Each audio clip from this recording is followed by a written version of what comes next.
Hoy vamos a charlar, vamos a tratar de conversar. Esto de conversar virtualmente es medio relativo, pero la idea es que mientras escuchen, piensen y por supuesto les voy a dejar todos mis datos como para que el que quiera realmente iniciar una conversación ex post de la charla me pueda escribir un mail, me pueda mandar un Twitter y empecemos a estar en contacto y podamos entonces sí mantener ese diálogo. Voy a hablar, la idea es esta.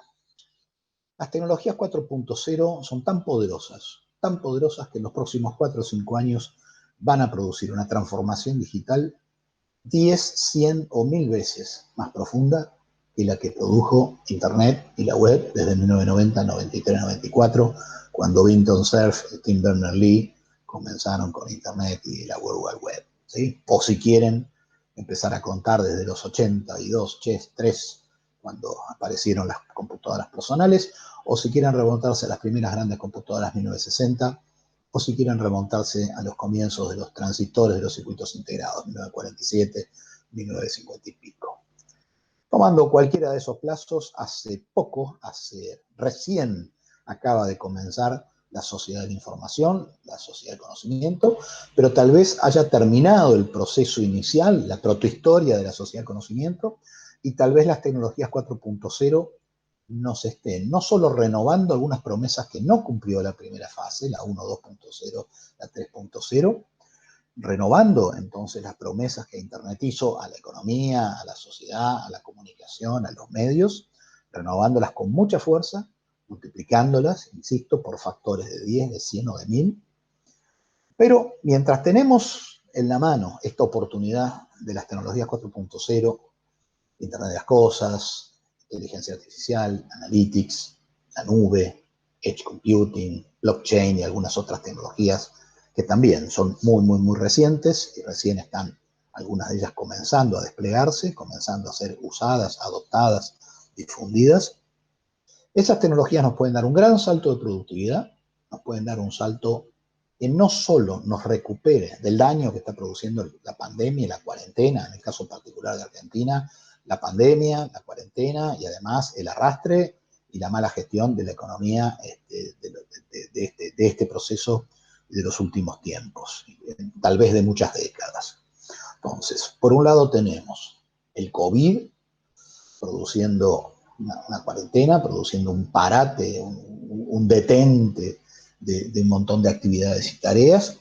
Por otro lado tenemos las tecnologías 4.0 listas disponibles para ser usadas que nos prometen, nos ofrecen la posibilidad de una gran recuperación y es más, de un crecimiento, de un salto adelante, ¿no? Sobre todo a países como Argentina, que no supieron capitalizar bien la era industrial, un salto adelante que nos coloque tal vez entre las naciones del mundo, no pero una de las naciones del mundo que, por ejemplo, en inteligencia artificial o en blockchain o en alguna de estas nuevas tecnologías, sea un desarrollador de aplicaciones inteligentes, ¿no? De smart applications sobre esas nuevas tecnologías, ¿sí? No sea solo un país consumidor, sino que sea, así como lo viene siendo en software, un país exportador de value share, de software y de mano de obra, sea también un exportador de productos, de soluciones tecnológicas, de aplicaciones, en alguna tecnología de avanzada, ¿no? Del borde de la frontera de la ciencia, por ejemplo, inteligencia artificial, insisto. Por el otro lado hay otra fuerza, que es global, pero en Argentina también se manifiesta, como siempre, con distinta intensidad y color. Y es lo que han llamado algunos el techlash, ¿sí?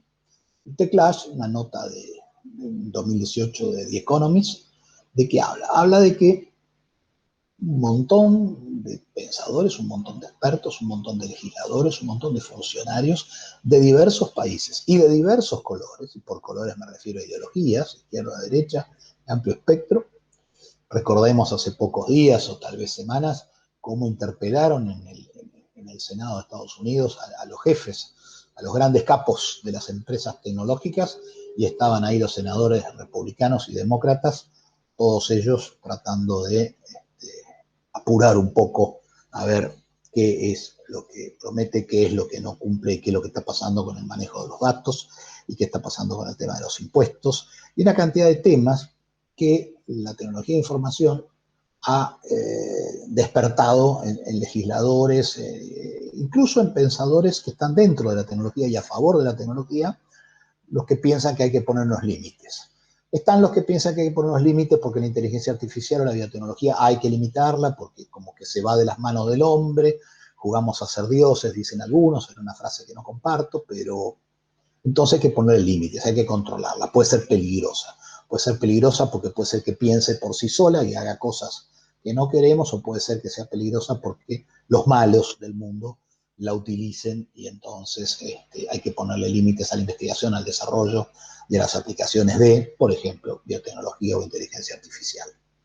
Otros están preocupados porque las empresas digitales ganan mucha plata y pagan en proporción menos o pocos impuestos frente a las ultra reguladas empresas de casi todos los otros sectores que vienen de la era pasada, del siglo pasado, empresas petroleras, bancos, etc. Ultra reguladas, ultra castigadas con impuestos.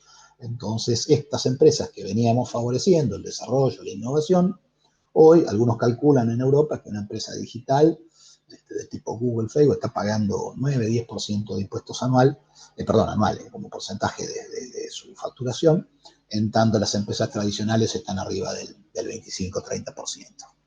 Entonces, por los impuestos, por el manejo de los datos, porque usan nuestros datos de una manera que no sabemos cómo la usan, entonces quisiéramos tener más transparencia o apertura, porque los algoritmos toman decisiones por nosotros y queremos que abran el algoritmo o saber qué dice o qué hace o a dónde nos lleva el algoritmo, porque creemos que esos algoritmos ya han sido usados para manipular, no sé, a compradores o para manipular incluso a votantes en la anterior elección americana, ¿sí? Incluso en la teoría conspirativa total, eso hecho e influenciado por un gobierno extranjero, podríamos decir, entre comillas, un gobierno tradicionalmente enemigo de los Estados Unidos, participó, influenció, en teoría, esto es lo que se dice, manipulando los algoritmos de Facebook y de Google, etcétera, las búsquedas, las redes de la información, llevó a la gente a votar más a Trump que al otro candidato de ese momento.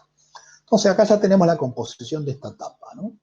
Tenemos una coyuntura, el COVID, que puede frenar al mundo de lo económico, pero que en alguna medida lo está impulsando en cuanto nos ha llevado, nos ha empujado a muchos de nosotros a trabajar más horas, o a escribir, o a comunicarnos, o a informarnos mucho más a través de las redes, algunos alumnos jóvenes a estudiar a través de las redes, a través de internet, perdón, mientras antes era como dos mundos, ¿no? Los que trabajan y usan internet para trabajar, estudiar, y el otro mundo, el que lo usa para informarse, comunicarse y entretenerse, ¿no? Hoy estamos viendo una fusión, estamos viendo que el uso extensivo, intensivo y estratégico de internet avanza. Esto no quiere decir que el mercado esté de parabienes. El mercado en Argentina y en el mundo no ha sido un mercado de crecimiento para la tecnología, no se vende más, es un mercado que está quieto, es un mercado donde hay bastante recesión o bastante temor al gasto, entonces no es un mercado que crece en ese sentido, pero sí es un mercado que aumentó su intensidad de uso, su extensión de uso, más gente usándolo para más cosas y más gente usándolo, insisto, para usos más estratégicos que entretenerse, informarse o comunicarse. Por ejemplo, estudiar o trabajar. Y esta es la composición del tema, ¿no? Vamos a empezar un poco más atrás ahora. Si nos vamos a los orígenes míticos o religiosos de la relación entre la humanidad y la tecnología y el conocimiento, a veces casi inseparables, porque decimos economía digital, sociedad digital, era digital, pero también decimos era de la información o sociedad del conocimiento, o sea que estamos vinculando nosotros también hoy en los nombres que le ponemos a esta era posterior a la industrial, posterior a la agraria, en esta posmodernidad, en este poscapitalismo, como dicen algunos, estamos hablando de tecnología y de conocimiento. Bueno, la tecnología y el conocimiento ha tenido una relación dilemática con el ser humano. Si uno piensa en la historia de Prometeo, este titán, este intermediario entre los dioses y los hombres, sube al Olimpo, le roba el fuego de los dioses, Zeus se enoja muchísimo, Prometeo se lo dona a la humanidad, y esta metáfora de darle el fuego a los hombres es la metáfora de el hombre primitivo, el hombre mono, ¿no? Prácticamente, si pensamos ahora ya no en lo mítico, sino en lo antropológico, La primera gran transformación tecnológica que tenemos es, más allá de las transformaciones físicas, de caminar en dos pies, y de caminar más derechos, y de recostar, digamos, el cráneo más hacia atrás, y de las transformaciones antropofísicas que hubo, el gran cambio tecnológico, antes de la escritura y antes de tallar piedras, es poder usar el fuego, ¿no? Usar el fuego porque cayó un rayo, poder robarnos el fuego, poder crear el fuego incluso frotando maderitas o piedritas, y utilizar ese fuego para transformar la comida, donde un aspecto de la comida cocinada nos dio una gran ventaja, digamos, en el consumo proteico, usar el fuego para espantar a los animales, que no nos coman a nosotros, lo cual era razonablemente importante, para modificar el entorno en el sentido de hacer más dura una madera para construir una lanza o para construir un poste para hacer una casa, y por supuesto usarla de noche para espantar a los bichitos, a los chiquitos, a los murciélaguitos y a los mosquitos, pero también para espantar a las fieras y también para calentar a nuestras cuevas o nuestras pequeñas chozas.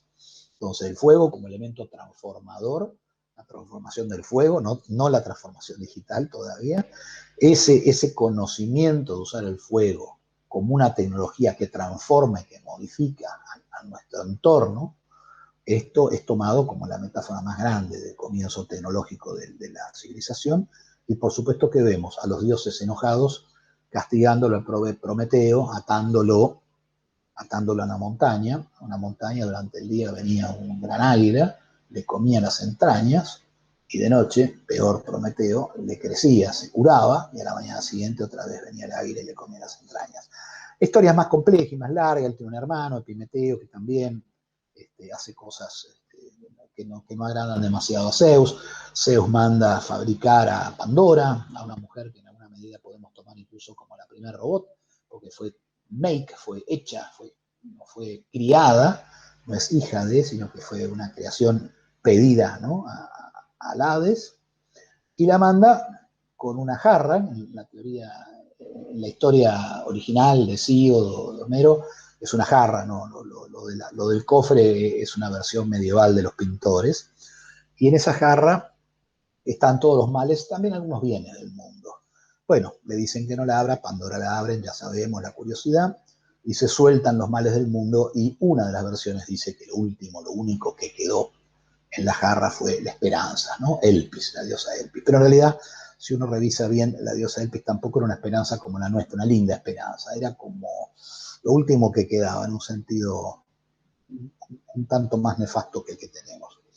Si pensamos en la historia de la Biblia, tenemos a Adán y a Eva echados del paraíso por comer del árbol de la ciencia, porque el demonio, la serpiente, quien fuera, los induce, los seduce a que coman del árbol prohibido, del fruto prohibido del árbol de la ciencia, del árbol del conocimiento. Hay un precioso cuadro de Lucas Cranach que muestra el momento en que Dios los ve, los echa del paraíso y ellos huyen avergonzados ya de estar desnudos. Entonces, también tenemos el neolítico. En el neolítico el hombre ya más que el fuego lo que aprende es a trabajar la piedra, a trabajar la cerámica, a trabajar el agua, ¿no? A poder manejar los recursos hídricos, guardar agua para cuando no hubiera, lograr construir cosas para frenar el agua cuando estaba en exceso, regar, acequias, acueductos, camellones, chinampas, distintos nombres, distintas culturas, nilómetros, ¿sí? Una cantidad de recursos para controlar el agua. ¿El agua para qué? El agua para tomar, seres humanos y los animales, pero también para los regadíos. El hombre aprende también a domesticar los cereales y algunas plantas en particular, zapallos, calabazas, porotos, alubias, ¿no? El tipo de legumbres. El hombre también domestica a ciertos animales. La del perro, que es una historia medio que se nos acercó a comer las sobras de nuestras cacerías, luego terminó ayudándonos en las cacerías y se convirtió en el mejor amigo del hombre, en la mascota o en el animal doméstico más antiguo. Pero el chancho, el burro, el onagro, el asno, el buey y una cantidad de animales que después se fueron sumando, el caballo en forma tardía, el hombre logra ya empezar a construir una civilización. En vez de vivir en manadas de 50, de repente vivimos en ciudades de 100.000 habitantes. Vivimos en Hieracómpolis, en Luxor, vivimos en Nínive, en Ur, en Akkad, en esas viejas ciudades acadias, sumerias, egipcias, se funda la civilización, nacen las ciudades, nace la vida urbana, y nace una gran división y especialización del trabajo. Y ya no estamos transhumantes corriendo mediodía para cazar algo para comer y mediodía corriendo para que otro algo no nos comiera a nosotros, sino que estamos quietos, estamos especializándonos en el trabajo, algunos se dedican a ser sacerdotes, otros se dedican a la astronomía, nace un montón de conocimientos y acompañando este enorme proceso aparece, no menor, así como entre el fuego y esta revolución apareció el lenguaje, aquí aparece la escritura, ¿sí? Y la escritura es una gran revolución, el lenguaje también, pero la escritura es una gran revolución tecnológica que también es física, cognitiva y productiva. ¿Por qué? Porque mientras yo solamente tenía el lenguaje para comunicarme, yo tenía que estar a una cierta distancia, 50 metros, 100 metros, mirándome con el otro, hablándole y que él me escuchara.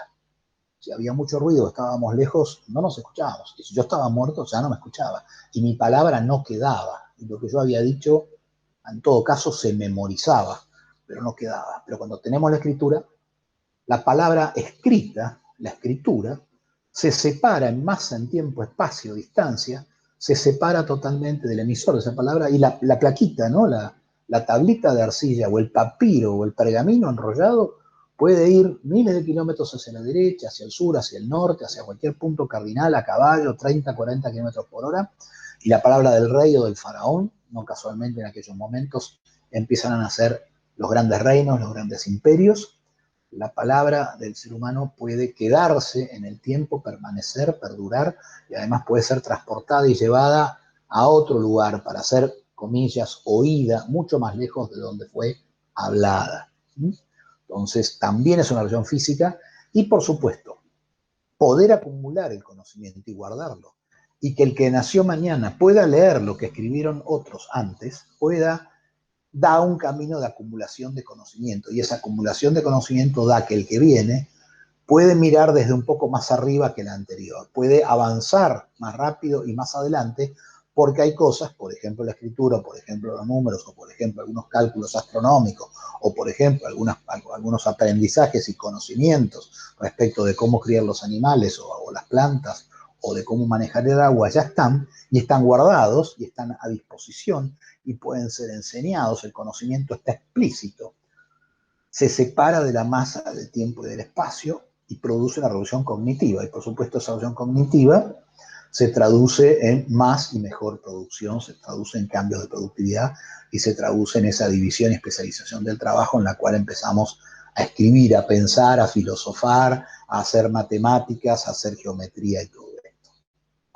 Hoy, contando mucho más rápido la historia, podemos hablar de la revolución informática, de la revolución digital, de la revolución de la información, de la revolución del conocimiento, que como dijimos al comienzo, la podemos datar en 1940, 1960, donde ustedes quieran, o podemos ponernos en el 1990, 93, 94 con Internet, o en el 80 y pico con la computación personal, no importa, en cualquiera de los casos empezó hace 30 años, empezó hace 60 años, empezó hace poco. Si contáramos desde el momento de que el módem se casa, se pone de novio y se casa con la computadora, y tenemos esta enorme convergencia de la informática con las telecomunicaciones y rápidamente con el mundo de los contenidos, las TIC, telecomunicaciones, informática y contenidos, se forma no solo la sigla que usamos, sino que se reúnen tres industrias, tres formatos, tres tecnologías, tres tipos de empresa, tres tipos de negocio, y hoy son casi indivisibles, tan indivisibles que incluso en Argentina todavía estamos peleando por la unión de la ley de medios y la ley de telecomunicaciones y cómo regular a unas y a otras y cómo regularlas todas juntas, porque hoy muchas cosas se hacen sobre Internet, pero se parecen al mundo de los medios, ¿no? Más que al mundo de las telecomunicaciones. En el momento inicial de 1990 podemos hablar de la ley de Moore, esa ley, Gordon Moore, fundador de Intel, que dice que los procesadores son cada vez más rápidos, más veloces, a menos costo, pero sobre todo más fáciles de usar y baratos para el usuario. Eso les da un primer salto de masividad y es el momento de 1.0. El momento de 2.0 es el momento de las redes sociales, de las apps dinámicas, de los blogs. Se agrega otro tipo de masividad por esto de estar de a dos y comunicarnos, uno invita al otro, tiene más valor si vos venís, hablemos, vení, unite, sumate a Facebook, sumate a Twitter, te escribo en el WhatsApp, ¿no? El efecto 2.0 también es grandemente multiplicador. Y por supuesto está naciendo la telefonía móvil, la movilidad, que es un enorme factor de masificación. El momento 3.0, tal vez no tan recordado, mejores interfaces de usuario, la geolocalización, la ley de Gilder, empiezan a bajar monstruosamente los costos de transportar señal, o sea, así como la ley de Moore había bajado los costos de procesar, la ley de George Gilder baja los costos de transportar, ¿no? Megabps. ¿No? El costo de mandar una señal con datos de un lado al otro baja enormemente. Más movilidad, los móviles se convierten en smart, se hacen inteligentes, más masividad, más facilidad de usos, más usuarios. 4.0, el momento que estamos hoy, Internet de las Cosas, Analytics, o sea, algo como Internet de las Cosas que va a multiplicar por 10 o por 100 la cantidad de cosas conectadas en los próximos 5 o 10 años. Analytics e inteligencia artificial. Dos tecnologías que van a permitir que esa cantidad de datos monstruosa que vamos a acumular y que vamos a acumular día a día, ¿no? En una manera creciente, exponencialmente creciente, la vamos a poder analizar y procesar porque tenemos herramientas más poderosas del lado lógico, Analytics, inteligencia. ¿Dónde tener toda esa información? ¿Cómo procesarla? Para eso está la nube. ¿Cómo transparentizarla o hacerla participativa? Para eso tenemos blockchain. Tenemos una familia de herramientas 4.0 que nos van a permitir tomar esta enorme bola creciente de datos que se va a multiplicar por 10 en cantidad de dispositivos conectados, por 100 en cantidad de contenidos iniciales de información, pero por mucho más que 100 en cantidad de conocimiento nuevo, lo vamos a poder manejar con estas herramientas 4.0. Y ya conocemos qué viene después. Ya conocemos que cuando la inteligencia artificial esté llegando a su límite, vendrá la inteligencia artificial general, la Strong Artificial Intelligence, que necesitará, por supuesto, herramientas 5.0, Quantum Computing. Y la conectividad, ya tenemos 5G, todavía no en Argentina, pero ya se va a desplegar tarde o temprano. 5G mucho más poderosa, con mucho menos latencia, y va a permitir conectar miles de pequeñas cositas, ¿no? Todos esos dispositivos que queremos, a los cuales queremos ponerle un sensor. Cada una de las lámparas, de las luces de la calle, cada una de las luminarias públicas tiene o va a tener un sensor. Cada uno de los autos, cada una de las cosas importantes, de las máquinas y las cosas importantes del mundo, de los semáforos, de los autos, las heladeras, las puertas de la casa, el aire acondicionado va a estar transmitiendo información de si está bien, si necesita reparación, si esto es un cambio, si está prendido, si está apagado, si tiene un cortocircuito, si necesita alguna ampliación o si está teniendo alguna información relevante para compartir con nosotros.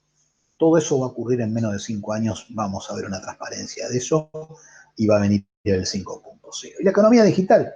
La economía digital es una economía donde pasa algo muy raro. El factor de producción de la era industrial era el capital aplicado a maquinaria, un recurso escaso, ambos dos. La era agraria era la tierra, un recurso escaso también, por eso le solemos poner alambrados o pircas de piedra. Pero ¿cuál es el factor de producción, el insumo, el activo y también el emergente principal de la actividad económica en la era del conocimiento? El conocimiento. Y el conocimiento, lejos de ser un bien que se agota al pasarle uno al otro conocimiento o al compartir conocimiento entre varios, el conocimiento se derrama, el conocimiento se comparte y no se agota, al contrario, crece. El conocimiento es abundante, el conocimiento tiene estas características de no exclusión y de no exclusión. Y es el factor de producción de esta era, lo cual plantea un montón de dilemas que veremos. Pero además hay otro factor importante en todo este juego, y es que el cambio está ocurriendo a gran velocidad. Vuelvo porque vale la pena volver a verlo al pobre Homero, que sale corriendo desnudito, porque se dio cuenta que el cambio tecnológico es tan rápido que no tuvo tiempo de ponerse la ropa, salió corriendo ahí a ver si descubre qué hacer con internet o cómo mejorar su vida usando herramientas. Fíjense si será rápido que este gráfico, tal vez los dibujos no sean muy felices, pero se ve esa gran curva que viene primero casi asintótica al eje X, desde el ábaco, desde la escritura egipcia, en el 2400 a.C., y seguimos, agregamos el caballo como medio de transporte, vamos un poco más rápido, pero de repente en algún lugar del 1400, 1500 aparece la imprenta, aparece el motor a vapor, aparece el tren, aparece el teléfono, la televisión, las computadoras, internet, y dentro de poco la computación cuántica. En el medio, los aviones y los cohetes y otras cosas más. Entonces, fíjense esa forma. Fíjense cómo la acumulación de inventos, por supuesto uno podría decir que allá en el momento del ábaco estuvo la carretilla, estuvo el plano inclinado, estuvo el péndulo, la plomada, hubo una cantidad de inventos notorios, los teoremas de Pitágoras, los pensamientos de Sócrates, por supuesto, una gran revolución y explosión del conocimiento allá, desde el siglo V a.C. hasta el siglo II, I a.C., en esos momentos prehistóricos prácticamente de la humanidad. Pero la acumulación de innovación, de modernidad y tecnología de los últimos 500 años, particularmente de los últimos 50 y más particularmente de los últimos 5, e insisto, aunque parezca casi un juego, y la locura de lo que van a ser los próximos 5, no tiene parangón en la historia de la humanidad. Esto es 1990, 4 conexiones de Internet. 1990. Utah, el Stanford Research Institute, la Universidad de California en Los Ángeles y la Universidad de California en Berkeley. 4 puntos conectados. Abajo dice, 2020, 52%, o sea, 4.000 millones de personas con sus dispositivos, con sus computadoras, que son un poco más, con sus Smart TV, con sus PlayStation, con sus iPod, con sus distintos aparatos, marcas y productos conectados a Internet. 4.000 millones de seres humanos están hoy conectados a Internet. O sea, 4.000 millones de personas y un poco más de dispositivos y de cosas conectadas. 4.000 millones frente a 4 en el 1990, perdón. 30 años, un crecimiento de 1.000 millones. Pero el cambio es tan rápido que me gusta mostrar a veces algo que está mucho más cerca de todos nosotros, algo que hemos vivido hace poco. ¿Se acuerdan cuando compraron el celular y hablaban por teléfono? Marcaban igual que en un teléfono, es más, seguramente tenían un tecladito abajo, tiqui, tiqui, tiqui, y marcaban con los deditos haciendo punta para que invocar el número que correspondía. Hola mamá, hola mi novia, hola mi querida, hola mis hijos, hola quien fuera, hola mi cliente. Hola, ¿qué tal? ¿Cómo estás? Hablábamos por voz. Bueno, esa línea roja que está ahí, esa delgada línea roja, como decía la película, es como entre 2008 y 2015, y sigue igual, cómo se quedó el crecimiento de la curva de uso de voz. Pero ¿se acuerdan que en el 2010, o horas antes o días después, se enteraron que había SMS, que había mensaje de datos, y que era más corto, era más rápido, mando un mensajito, y me contesta con un mensajito, soy más canchero, gasto menos, el plan me incluye un par de datos, y fíjense cómo la curva de uso de datos desplazó totalmente la voz. ¿Les sorprende? Bueno, más le tiene que sorprender algo que también les pasó a todos ustedes, que seguro 99% usan WhatsApp, y ahí vemos la curva azul oscura, como entre el 2011-12 y el 2015 apareció y le pasó por arriba a la curva celeste que habíamos visto que era de SMS. Tan le pasó por arriba que la dejó frenada cayendo, ¿no es cierto? Entonces, el cambio es veloz. Sí, en 3 o 4 años cambiamos totalmente de forma de comunicarnos, de mandarnos mensajes, de recibir información, de informarnos, de comunicarnos y hasta de entretenernos si pensamos en Netflix o en otras cosas. Y hoy podemos decir de educarnos o de estudiar o de compartir una charla como esta en un congreso. Como decía, en los próximos 5 o 10 años, la cantidad de dispositivos conectados se va a multiplicar por 10. Si hoy nos asustan los 4.000 millones de personas y un poco más de dispositivos conectados, en el 2030 sin duda vamos a estar por sobre los 50.000 millones de dispositivos conectados. Pero que haya 1.000 veces más, o 100 veces más, o 1.000 veces más dispositivos conectados, personas conectadas y máquinas conectadas, quiere decir que la cantidad de datos colectados por día va a ser muchísimo mayor. Hace 20 años ustedes no sacaban todos los días fotos porque no andaban con una cámara fotográfica, ni andaban filmando ni grabando, ni hablaban todo el día por teléfono porque había que llegar a casa o había que llegar a la oficina y en la oficina había que trabajar, y porque no iban a hablar por teléfono mientras manejaban ni cuando cruzaban la calle. Hoy todo está mal, pero todos hablamos por teléfono en todo momento y todos sacamos fotitos o levantamos mail o compartimos fotos de otros, todos estamos produciendo contenidos, todos estamos colectando datos. La cantidad de datos y la cantidad de esos datos convertidos en información y en conocimiento gracias a las nuevas herramientas poderosas como la inteligencia artificial buscando computing, y no tan poderosas, pero útiles y a mano como son un montón de aplicaciones que tenemos del clima, del tiempo, de a qué hora sale el colectivo, o de qué comprar o dónde comprar, o cómo comparar precios, la tenemos en la mano. La multiplicación de información y de conocimiento va a ser aún mayor. El cambio entonces de 5 o 10 años será mayor que el que vimos en 50 años. Insisto entonces, volver al principio de nuestra historia. Herramientas 4.0 que en 5 o 10 años nos prometen una aceleración del cambio, una aceleración de la innovación, una aceleración de la capacidad de creación de nuevo contenido, de nueva información, de nuevo conocimiento, de inteligencia aplicada, multiplicada por 10, por 100 o por 1000. Depende qué y cómo lo mira y depende qué plazo tome. Eso por un lado, las herramientas tecnológicas que nos permiten eso.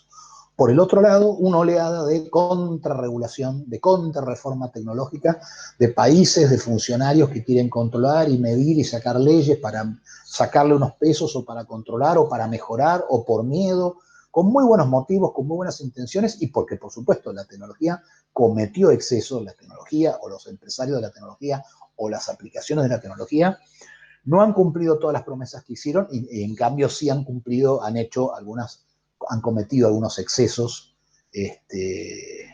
que van o serán o están siendo castigados o regulados y controlados. Sin duda, la libertad que vimos en el mundo de Internet en estos años no la vamos a ver en los próximos. Vamos a ver una oleada creciente de regulación y de control sobre las empresas, los empresarios, el dinero, el manejo de los datos, las aplicaciones, los dispositivos, dónde se guardan los datos, etcétera, etcétera, etcétera. Esa oleada responde a algo lógico, pero esa oleada puede ser excesiva, esa oleada puede ser mal hecha por legisladores que no entienden lo que están regulando, o que lo entienden pero solamente están pensando de un modo oportunista, o que lo entienden y no son oportunistas, pero nadie sabe a dónde va esto en el futuro, y que entonces esta regulación ex ante va a ser probablemente ineficaz y en algunos casos contraproducente, cuando lo que necesitamos es una legislación, una regulación que sea ex post, después de que ocurran las cosas y caso por caso, viendo en cada caso que corresponde. Pero bueno, ese es otro tema. Llegando ya un poco hacia el final de nuestra charla, que va a estar aproximadamente los 40 minutos de tiempo, estamos a la vera de una humanidad 5.0, del Big Bang que venimos, de la gran explosión original que creó el mundo, según lo que ustedes crean, y según si comparten esta mirada de los principales científicos del mundo que sí comparten esta idea del Big Bang, ¿no? De ese momento inicial, hace miles y millones de años, donde empezó, no la vida, sino que empezó el universo, ¿no? Los planetas, las galaxias. Hoy estamos viviendo un bang, y un bang, además estoy haciendo una pequeña broma con las siglas que no la inventé yo, pero este bang es que el hombre en este momento, hace muy pocos años, el hombre ha podido reducir a las partículas elementales todas y cada una de las cosas del mundo, y lo que es mejor o peor, por eso algunos tienen miedo, podemos a partir de haber deconstruido el mundo, sus partículas elementales, podemos volver a construirlo un poco con nuestro diseño, con nuestro deseo, con nuestro designio, ¿no? Podemos descomponer toda la información en bits, en código sí, no, en unos y ceros, en luces prendidas o apagadas dentro de un pelito iluminado de fibra óptica. Hemos descompuesto el mundo en átomos, es más, lo hemos descompuesto en las partes que componen un átomo, neutrones, protones, electrones, y más abajo y más adentro, más subatómico. Hemos descompuesto hasta parte de nuestros sentimientos, de nuestros dolores, de la identidad y de la conciencia, la estamos descomponiendo en las neuronas y en el rol y en el papel que cumplen las neuronas. Y estamos pudiendo vincular neuronas y átomos con bits, porque Neuralink, la empresa de Elon Musk, ya tiene procesadores que se insertan en el cerebro y te permiten potenciar o vincular, por decirlo de alguna manera, una pequeña computadora o una conexión con una computadora poderosa con tus redes neuronales, con tu cerebro físico, orgánico, biológico. Por eso algunos hablan del punto de singularidad que será cruzado en 20, 30 años, el famoso punto de singularidad del cual habla Raymond Kurzweil, donde la biología y la tecnología se crucen, se mezclen y sean imposibles de dividir. También, y más importante aún, acabamos de secuenciar el genoma humano y el de otras especies y podemos entonces clonar o incluso alterar los cromosomas, el ácido ribonucleico, el caso del doctor chino hace un año o dos, que tomó dos fetos, embriones, de dos mellizas y les cortó la cadena de aminoácidos que podía hacerla sensible a sufrir contagio de HIV, se lo sacó. Entonces creó dos embriones que serán resistentes al virus del SIDA, del síndrome de inmunodeficiencia adquirida. Esto asusta, pero esto también sorprende. Acortando muy rápido, hay muchas leyes de la sociedad de conocimiento. Hablamos de la ley de Moore, del poder, del procesador, de velocidad a mismo costo. Hablamos de la ley de Metcalfe, de alguna manera, como una red crecía en función de la cantidad de sus nodos, potencialmente, al cuadrado. La ley de Gilder, cada 6 meses baja a la mitad el costo de transportar señales. Tenemos leyes simpáticas como la de Amara, que nos dicen que siempre sobreestimamos el efecto de largo plazo y subestimamos el de largo plazo, ¿no? Algunos la llaman la ley de Gates, pero en realidad fue Ray Amara el primero que la planteó. La del cambio incremental, el punto de singularidad, la dijimos recién, la de Raymond Kurzweil, la tecnología atravesando la biología. Las leyes de la fractura, que el cambio es mucho más veloz y vimos la velocidad, como la velocidad de la tecnología es mucho mayor que la velocidad con la cual nosotros los seres humanos nos acostumbramos a la tecnología y sobre todo la velocidad con la cual logramos modificar las regulaciones, nuestras organizaciones, nuestras estrategias, nuestro modelo de negocio. Estamos viendo este choque de placas tectónicas, lo estamos viendo cuando pelea la ciudad de Buenos Aires y los taxistas contra Uber, lo estamos viendo cuando pelea otra área de la justicia contra la precarización o no del trabajo de los chicos que reparten delivery en bicicleta para Rappi o Globo. La estamos viendo cuando se discute con Mercado Libre si es una empresa financiera, entonces tiene que estar en Banco Central y no puede ser de intercambio de bienes o puede ser ambas cosas. Estamos viéndola en cuanto a la sindicalización de los empleados de programación y de tecnología, si son de comercio, son de acá o son del nuevo sindicato. En Argentina, pero en todo el mundo también se está discutiendo si las plataformas deben pagar un peaje por usar la infraestructura tecnológica que montaron las telco, si las redes sociales deben ser controladas no solamente por ellos mismos o por un grupo de control o de curadores, sino controladas por el Estado o por organismos mixtos públicos privados. Estamos, insisto, en un teclash, en una oleada de contrarreformas, ¿sí? La tecnología no cambia el signo de las cosas, no las hace ni buenas ni malas, nos dice Kentaro en la herejía del geek, sino que amplifica sus efectos. Y dicho de otra manera, Kranzberg nos dice, la tecnología no es buena ni mala, pero tampoco es neutral, haciéndonos acordar un poco a Heidegger en su viejo paper, una pregunta sobre la técnica. La ciencia es buena, la tecnología es buena, se preguntaba Heidegger, léanlo, es un gran tema. Acá tenemos un armado de tapas de libros de los últimos años, la mayoría todavía están en las librerías, son todos libros hablando de, criticando algo de la tecnología. El de las 2 caritas sonrientes de Eugene Morozov, ¿no? Critica el solucionismo tecnológico, critica esto de que todo se va a arreglar con una app y todo lo arreglamos con una, le ponemos tecnología y se arregla, ¿no? Esa promesa de facilismo exagerada que nos da la tecnología todavía hoy, algunos emprendedores digitales, con esto se arregla con una aplicación móvil, abriendo tal cosa. Atrapados, Nicholas Carr, un gran autor, el mismo autor de IT Doesn't Matter, el mismo autor de Shallow. Nicholas Carr nos plantea en Shallow un poco lo que planteaba Platón en el texto Fedro, cuando enfrenta a Sócrates con un rey y le cuenta de que nació la escritura y el rey se enoja, se asusta. Dice, la escritura, los chicos no van a estudiar más de memoria, no van a aprender más el nombre de sus abuelos, ni van a aprender el nombre de los ríos, van a confiar que como está escrito en algún lado, más vale no gasto tiempo en aprenderlo, ¿no? Entonces, confiado en la memoria, desprecia la escritura. Bueno, Nicholas Carr no puede ser acusado de antitecnológico ni de tonto, pero sin embargo él dice que esto de acceder al conocimiento rápido y con los deditos en Google buscando una respuesta rápida de qué es tal cosa, ese conocimiento adquirido fácil, a diferencia de lo que decían las abuelas de que la gota con sangre entra, el conocimiento con sangre entra, que es un conocimiento poco profundo y superficial, que la inteligencia que nos regalan los smart devices, las aplicaciones smart, nos convierte en más superficiales en nuestra relación con el conocimiento. Y otros autores, Clay Shirky, por ejemplo, dice al contrario, que esto de estar usando computadoras es mucho más inteligente y desarrolla mucho más la inteligencia que estar manejando el control remoto de la televisión, y que cualquier contenido, aunque el más estúpido que accedamos de una computadora, va a requerir que interactuemos con el joystick, con el teclado, preguntando, conectando, escribiendo, así que el desarrollo cognitivo va a ser mucho mayor en esta generación digital. Así que ahí tenemos un montón de miradas. Quiero ir cerrando. Estamos ya en los minutos 38 de la charla.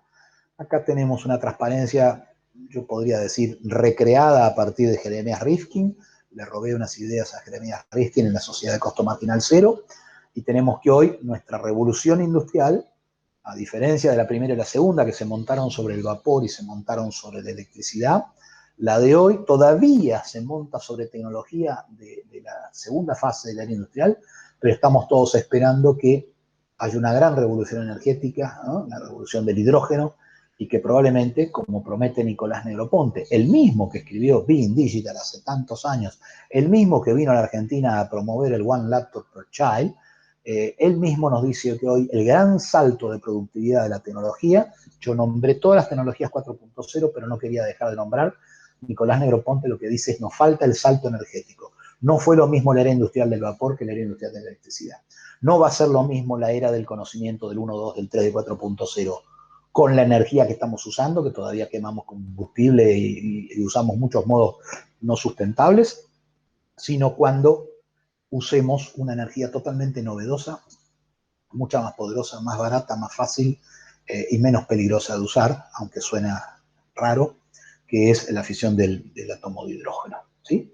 Entonces, es un elemento. Y acá otro elemento que nos faltaría al 4.0. La infraestructura legal, que es un término que me gusta y me divierte mucho. En vez de hablar de normas o conjunto de normas o de reglas o de leyes, hablar de la infraestructura legal, ¿no? Del marco regulatorio normativo de la infraestructura legal. Y ahí hay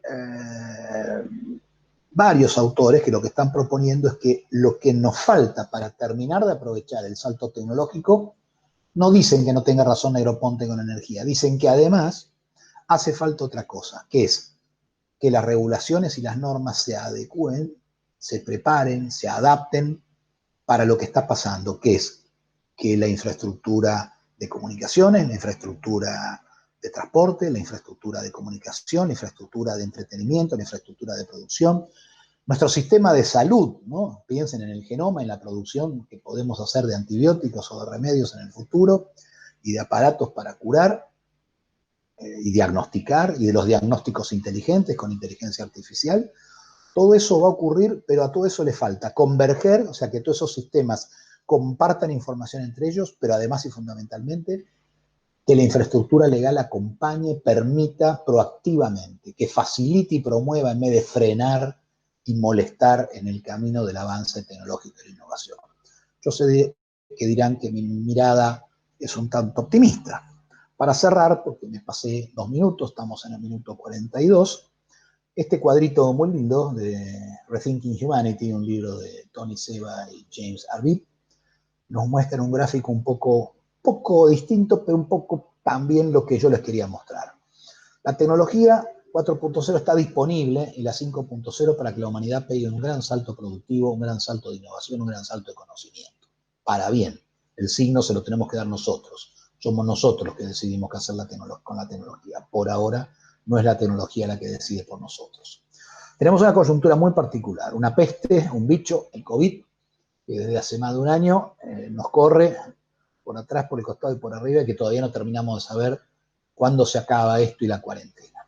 En Argentina en particular tenemos una situación económica que trae un arrastre anterior, pero además tiene algunas medidas erróneas tomadas hoy, un manejo de la crisis que la está agravando en una medida también importante. Entonces, por un lado la oportunidad tecnológica, por otro lado la pandemia que agrava, que acelera o que frena el uso de la tecnología o de la legislación o de los problemas macro-microeconómicos.